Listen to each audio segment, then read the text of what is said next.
Well, hello YouTube. Another week's gone by, and I'm finally back to, after a busy work week, filming a new video. As promised, this one will be about folding style karambits, the more sort of modern interpretation of karambits. I personally do include a folding karambit in my everyday carry. And I find them to be quite useful, especially with the like fast deploy type mechanisms and whatnot. So we'll cover some of that. Let's start with this one then. This is a BladeTech Riptide. This is actually the first folding karambit that I actually carried, and it was a gift from my brother. So he introduced me to the folding karambit. This one's a very interesting one. It's BladeTech Riptide, made in Taiwan. It's got the Emerson wave feature, and which basically this little hook right here. It's you can see here there's actually some wording around the Emerson patent. So it has this little hooking mechanism makes it sort of when you draw it out of your pocket. So if you do deep carry in this case, instead of using like a pocket clip, then you would actually hook this onto the seam of your pocket, and it will actually deploy like this. And this one's a very interesting one. I guess it's called Riptide because of the unique curvature of the blade here. So it's a very good karambit. It's pretty lightweight, not very thick. There's some jimping, so if you do a forward grip, it actually works quite well. And it's a liner lock. And then it also has this little tab here, so you can actually do a deploy like that as well. And of course the standard, the hole in the blade, so you can actually do one-handed opening as well. So yeah, I've carried this for a few years already, so it was a great gift from my brother, and yeah, I really like it. The next one is sort of a more, I guess, what do you call it, economical selection. It's called, this one's the Boker Magnum Black Scorpion. It has a 448 stainless steel. So 440A stainless steel is just a grade of the stainless steel. It's decent. What I really like about this is the heft. It's quite, sort of meaty in the hand. So it feels good in the hand. It's more resembling more like a full-size karambit, and it really, it feels really good in the hand. You have a good level of control over it. It doesn't have like the Emerson wave or anything like that, so it does have the little notch here, so the little tab where you can actually do a deploy. So you would actually flicker this and there, and locks in place, and then actually have it. It's also a liner lock. What I don't like about this one though is that the pocket clip is pretty much set there. There are no additional holes on the handle to like reverse it to a left hand or right hand grip, or even reverse carry. So this one actually carries with the ring down, which is not quite common for you when you're actually trying to do a quick deploy of a karambit, because typically you'd reach in your pocket with, and then sort of orient yourself with your index finger in the ring, and then when you're drawing, you draw out and then hopefully deploy. So not my favorite, but it is a good sort of introduction to a folding karambit. And especially if you're using the karambit more like in terms of, just as a utility knife type situation, then it works fine, because this is a nice size grip, so you can do a forward grip quite well, and it has jimping here, so it helps with your control of the blade. So usually for like, handling rope or, something simple like opening boxes or whatnot, that this works fine. Okay. One cool feature is the little spike here. You can use it as a glass breaker, or as I mentioned before, you could use the retention ring of a Karambit as an impact weapon. So this actually will cause a lot more damage because of the pressure applied. Okay. Then the next one, I will go with this. This is a newer product. It's the 511 DM Talon. DM standing for Doug Marcada. So he collaborated with 511 to design this particular knife. It's pretty interesting. It's more like a sheep's foot blade rather than a full hawk bill. So you can see there's more of a point. One advantage of that is, you can actually do more of a stabbing motion with it in like a defensive situation. While most of the curvature of the hawkbill blade, it makes it more difficult to do it, like, holding it out like stabbing. It's more for slashing and kind of tearing type action. Really light, because you can see here it's it's a very light design, pretty much like skeleton frame on one end, so it has that handle here which is actually translucent, so it kind of blends in with your whatever clothing you're wearing, when you're carrying it. And then this side is actually, it's a frame lock versus a liner lock, so it actually is held in place with the frame itself. So certain knife designs have the frame lock, which is quite good in this case. And you can see here the Doug Marcada's like logo and whatnot. It's quite good. It's small, compact. I prefer to carry this in like travel type situations, and it's I don't carry a great deal of gear when I'm traveling, especially due to like different jurisdictions and whatnot. This one is, light. The blade length is fairly small by comparison. This one's a 2.25 inch blade, which most jurisdictions will have no problem with. And, in a bind, it works. So, I really like this. Here's a very interesting design. This is the CRKT, so Columbia River Knife and Tool Company. This one's called the Provoke Kinetic. So on this side you can see it, Provoke. It's actually a patented design in collaboration. It's a Caswell knife, so it has a very interesting design. The clip is actually kind of sort of inlaid into the handle, so to actually make the clip stand up, you push here where it has little notches here, and then you would actually clip it onto your clothing or your pack or whatnot. Is interesting in the sense that most folding karambits, the blade folds forward. This one actually folds, I guess, sort of it tucks in. So one of the sell points of that, though, is that should the action to actually deploy it is with a flick of your thumb. So you hold the karambit as such, with your index finger in the retention ring, and then all you do is flick down with your thumb, and then you already have a strong full grip and control of the karambit. Benefit of this is that if should some of the like lock mechanisms or fail, or it didn't fully knock in place, you could potentially get injury from the other style folding karambits, because the knife blade will fold back and basically onto your hand and cut you right like around your fingers. This will not happen with this particular type, because it won't fold back. It stays solid in the forward position.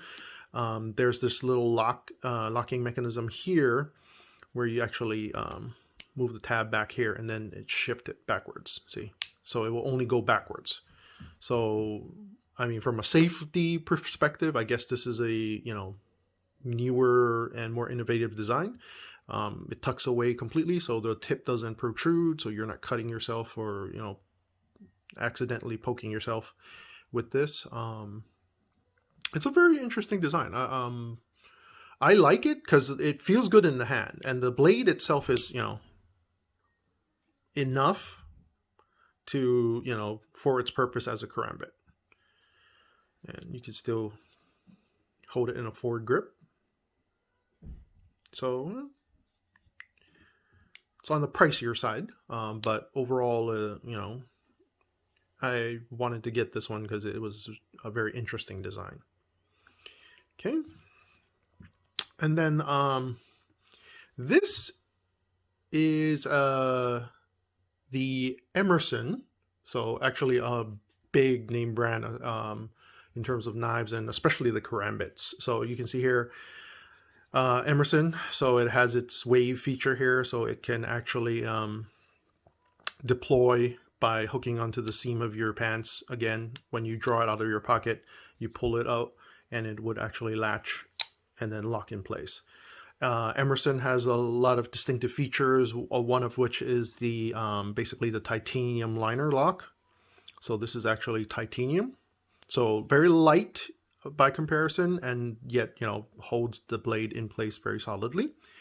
There's no jiggle or anything like that, and when you actually close it, you see how it centers quite well. Another interesting feature is that Emerson doesn't use the torque screws. It actually uses normal Phillips screws. So I guess you can, you know, find a more, it's easier to find a Phillips screw type screwdriver.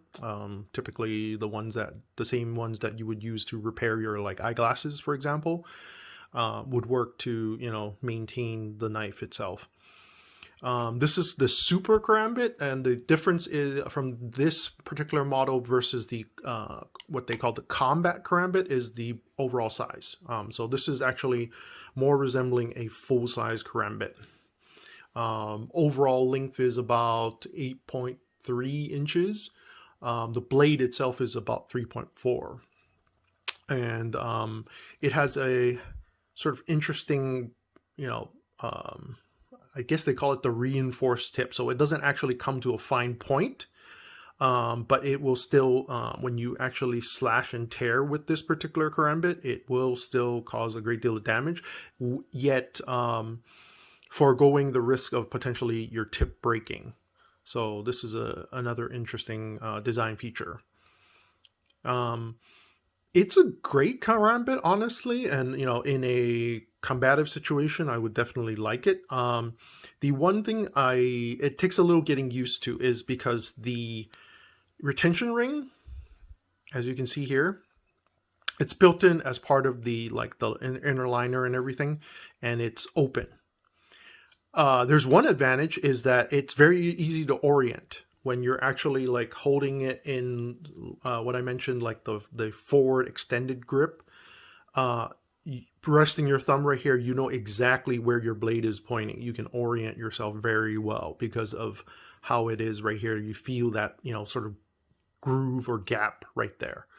But in terms of just the, you know, the normal action of moving around with a karambit and, you know, having your thumb right there, I personally like the feel of a actual ring.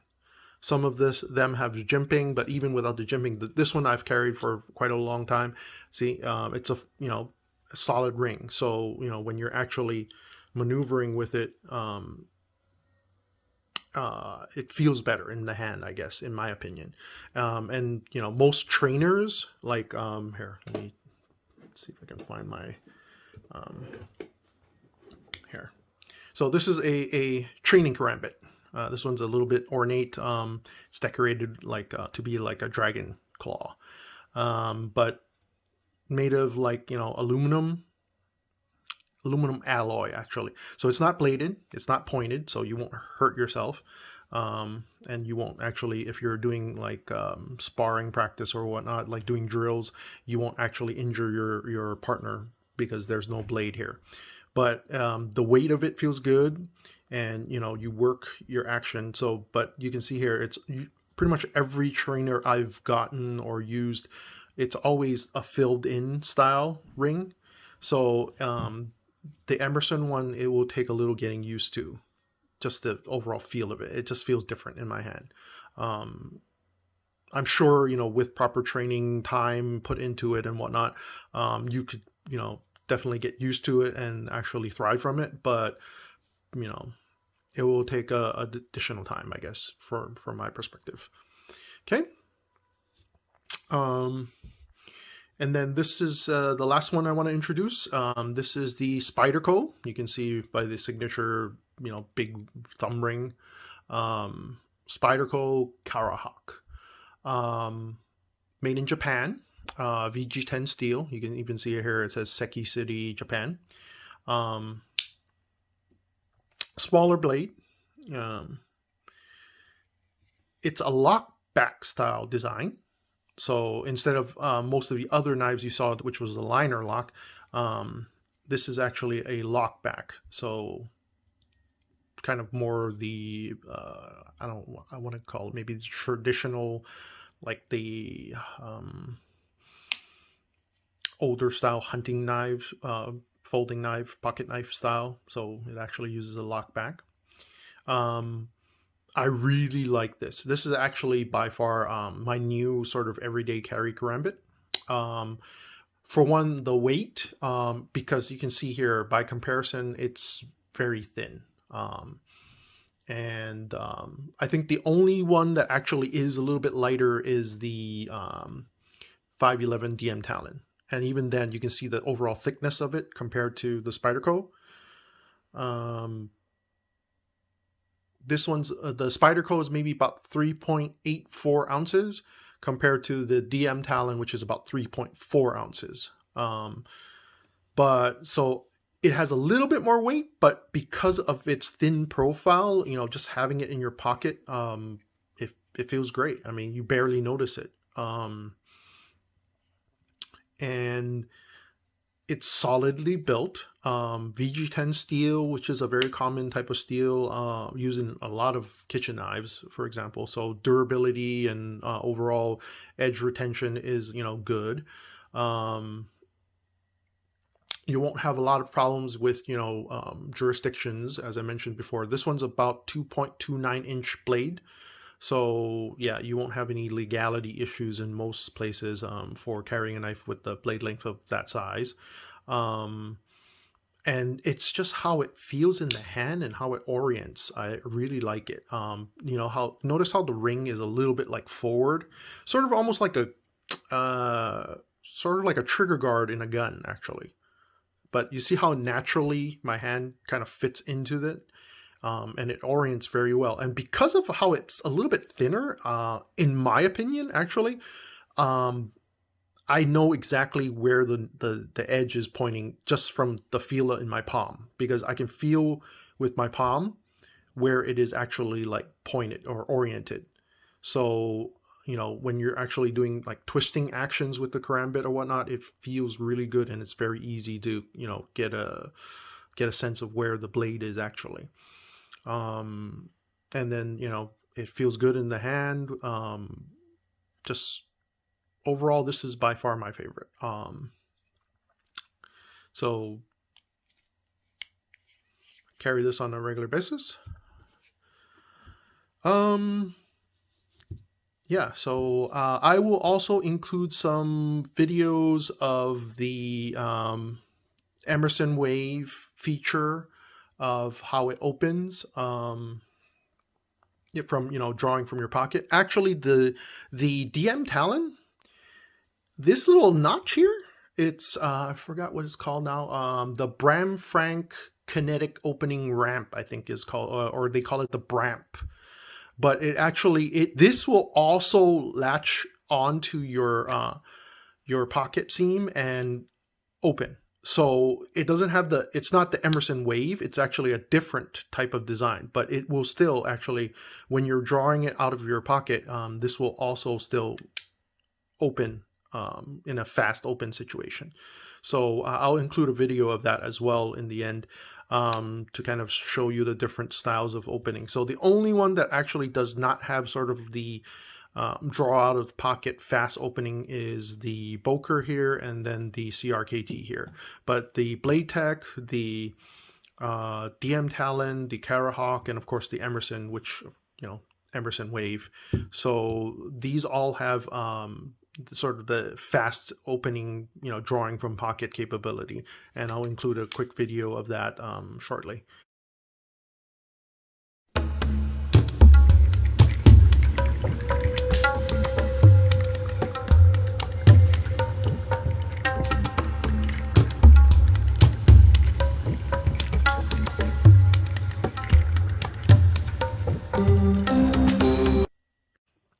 All right, so this is